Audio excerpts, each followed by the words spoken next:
হয় স্বাগতম লাইক হ্যাপসে। আজ আমরা দেখব উইন্ডোজের যে কালার মোড কিভাবে চেঞ্জ করতে হয় সে বিষয়টা দেখব। চলুন আমরা দেখি কালার মোডটা আসলে কোথায় কি চেঞ্জ করব। দেখেন আমাদের এখানে যখন আমরা ডিসপ্লেতে যাচ্ছি তখন এটা কালারটা হোয়াইট একদম হোয়াইট আছে।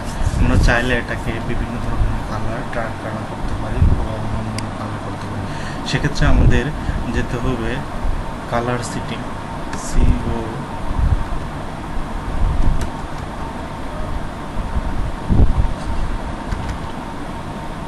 Colour setting.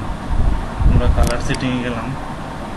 কালার সেটিংয়ে যাওয়ার পরে এখানে যে কালারটা আছে, এখানে কালার সেটিংয়ে যাওয়ার পরে এখানে দেখেন কাস্টম কালার আছে।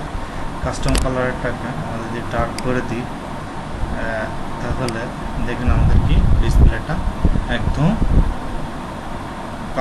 কালার হয়ে গেছে। এখন আমরা যদি ডিসপ্লেতে যাই, ডিসপ্লেতে গেলে দেখেন আমাদের কালারটা এখন চেঞ্জ হয়ে গেছে। ওখান থেকে আবার যদি আমরা চাই এটাকে আমরা চেঞ্জ করে দেবো, তাহলে আবার ওই জায়গায় যে সিমিলার যে ডার্কের জায়গায় আমরা যদি কাস্টম করে দিই, এখানে 3 ধরনের আছে। কাস্টমটা করে দিই, কাস্টমটা করে দিলে আমাদের এটা যেমন হয়ে যাবে। এখানে যদি কাস্টমটা যদি না থাকে, এখানে যদি আমরা চাই ডার্ক না লাইট করব, লাইটটা করে দিলে এখানে লাইটটা আর একটু উজ্জ্বল মনে হচ্ছে আর কি লাইটটা। সচরাচর এখানে কাস্টমটায় থাকে।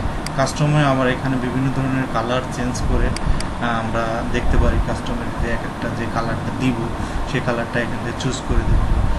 যেমন কাস্টমে এখন আমাদের আছে এই কালারটা, আমরা যদি কাস্টমে এই কালারটা দিয়ে দিই এখন আমাদের এই কালারটা হয়ে যাবে। এখন এই কালারটা কিছুটা চেঞ্জ হয়েছে।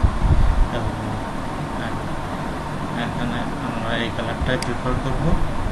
এটাই আমাদের ছিল আজকের লাইফ হ্যাক্সের ট্রিক্স।